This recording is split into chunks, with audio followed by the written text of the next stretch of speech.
अशोक काळे आणि माझी मिसेस मीना दीपक काळे आणि आमची बेबी साईशा दीपक काळे आणि जळगावचे राहणार आहोत. आणि जळगावला आम्हाला 6 महिन्यानंतर एक मिसेसला पेन झालं, एकदम सडनली पेन क्रिएट झालं आणि सकाळी पेन झाला आणि संध्याकाळपर्यंत आम्ही तिथे जे आमचं हॉस्पिटल होतं तिथे प्रशांत पाटील त्यांच्याकडे ट्रीटमेंट घेतली आणि सडनली असं कळलं रात्री 9:30 वाजेला की इथं क्लिअर नाही होऊ शकत, तर तुम्हाला अर्जंट नाशिकला हलवावं लागेल.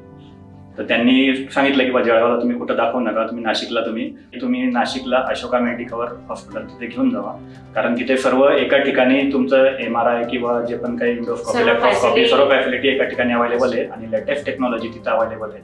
म्हणजे सर्व डिलिव्हरी पासून तर सर्व लहान मुलांच्या ज्या पेटी वगैरे NICU वगैरे ते पण चांगल्या उच्च दर्जाच्या क्वालिटीचे तिथे अवेलेबल आहे. तिथं आपली फॅसिलिटी असल्यामुळे तिथे व्यवस्थितपणे ट्रीटमेंट आपली होऊन जाईल.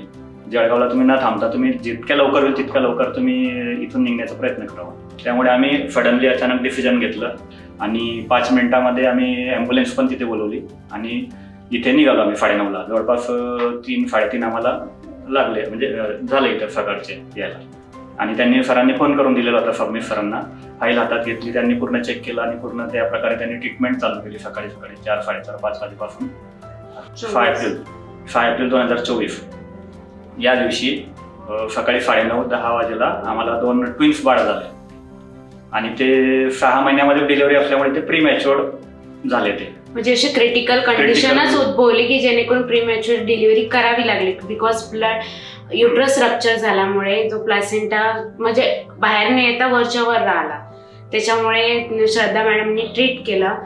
नंतर मग त्यांनी बघितलं, मग त्याच्यानंतर ते कारण एंडोस्कोपी लॅप्रोस्कोपी बेबी असल्यामुळे वरून करावं लागली. नंतर त्यांनी सी सेक्शन केलं आणि मला ट्विन्स बेबी असल्यामुळे 1 बॉय अँड 1 बेबी असे एक 9:27ला आणि एक 9:30ला झालेले आहे. नंतर पुढे मग माझी ट्रीटमेंट 5 दिवस सी सेक्शनची तर चाललीच. नंतर माझे बाळ NICU अशोका मेडिकवरलाच ट्रान्सफर झाले. माझी ट्रीटमेंट पूर्ण श्रद्धा सबनीस मॅडमने सी सेक्शन केला आणि कमी वेळात मी उभी राहिली. 3 सर्जऱ्या होऊन सुद्धा. नंतर माझे बाळ NICU मध्ये आले. इथे पारख सर, नेहा मॅम, सीमा मॅम, काळे सर यांच्या अंडर म्हणजे त्यांच्या गाईडलाईनमध्ये काय ट्रीटमेंट घ्यायची कसं, because my baby is very premature. 1 baby is 720 gram and 1 baby is 820 ग्राम.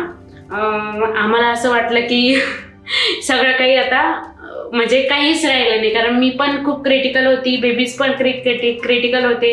म्हणजे असं वाटलंच नव्हतं. म्हणजे एक चांगला फेज चालू असताच मधातच एकदम बिलकुल वेगळीच कंडिशन. मग NICU मध्ये आले. मग माझा बेबी बॉय 1 दिवस 1 रात्र होता. दुसऱ्या दिवशी सकाळी माझ्या बेबी बॉयचं म्हणजे ट्रीटमेंट सेम होती दोघांना, मुलीला आणि मुलाला. पण बेबी बॉयने काही सपोर्ट नाही केला. पण बेबी गर्ल माझी सर्वाईव्ह होऊन 76 डे आहे तिचा. आणि खरंच अशोका मेडिकॉर मधला NICU खरंच स्टाफ इथे मी आज 76 म्हणजे 76 डे इथे क्रिटिकल आणि कमी वजनाचे बाळ कमी ह्याच्या सर्वाईव्ह करतात. इथला स्टाफ, इथल्या नर्सेस, मावशीस, सिस्टर सगळे कोऑपरेटिव्ह. म्हणजे मी एक 15 म्हणजे 1 महिना माझ्यासोबत काय होतं हे मला समजतच नव्हतं. बट इथल्या स्टाफनं इतक्या चांगल्या प्रकारे पूर्ण whole bottom to top NICU स्टाफला मी खरंच मनापासून आभार व्यक्त करते. खरंच एक जिथे होप सोडून देतो माणूस, तिथून खरंच मला एक बेबी माझा एक सुखरूप स्वस्थपणे माझ्या हातात दिला. आणि इथला स्टाफ, इथल्या नर्सेस, इथलं सगळं ओव्हरऑल मॅनेजमेंट खूप छान आहे. प्रत्येका बेबीची अपडेट राहते, काय चाललं काय नाही, काय करायला पाहिजे काय नाही करायला पाहिजे. आणि जेव्हा आम्ही इथे बसतो की आज काय झालं, आज काय सांगणार, आज काय बोलणार सर वगैरे, रोज आम्ही सर पण आतुरतेने आले की राऊंड झाला की आम्हाला सांगायची की कंडिशन रोज अशी बाळाची तशी आहे. म्हणजे ओव्हरऑल म्हणजे याच्यामध्ये एकदम सगळ्यांचंच आहे असं म्हणायला हरकत नाही. आणि बर्थ झालेला होता, बॉर्न झाले होते त्या टायमाला. 6 एप्रिलला वजन होतं, म्हणजे मुलीचं वजन होतं 720 ग्राम. नंतर ते 600 ग्रामवर आलेलं होतं, 600 ग्रामवर नंतर परत आज करंट आजची तारीख आहे 20 जून. आज वजन आहे तिथं जवळपास 1840 ग्राम वजन, म्हणजे चांगल्या प्रकारे ग्रोथ केलेली आहे. आणि सर्व स्टाफ वगैरे, सिस्टर, डॉक्टर, सर्व पूर्ण हॉस्पिटलचा स्टाफ एकदम कोऑपरेटिव्ह आहे आणि मनापासून रात्रंदिवस सर्व्हिस हे करता येतं.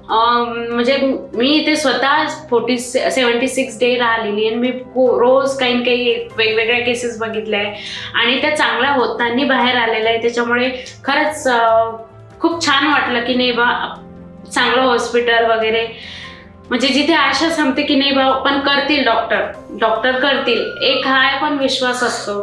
तरी प्रत्येकाला जर एखाद्या वेळेस अशी काही कंडिशन उद्भवली किंवा कोणाची जरी रिलेटिव्हची, मित्राची किंवा कोणी असेल अशी उद्भवली, तर मी सजेस्ट करेल की अशोका मेडिकल हॉस्पिटल हे ह्या ट्रीटमेंटसाठी बेस्ट आहे.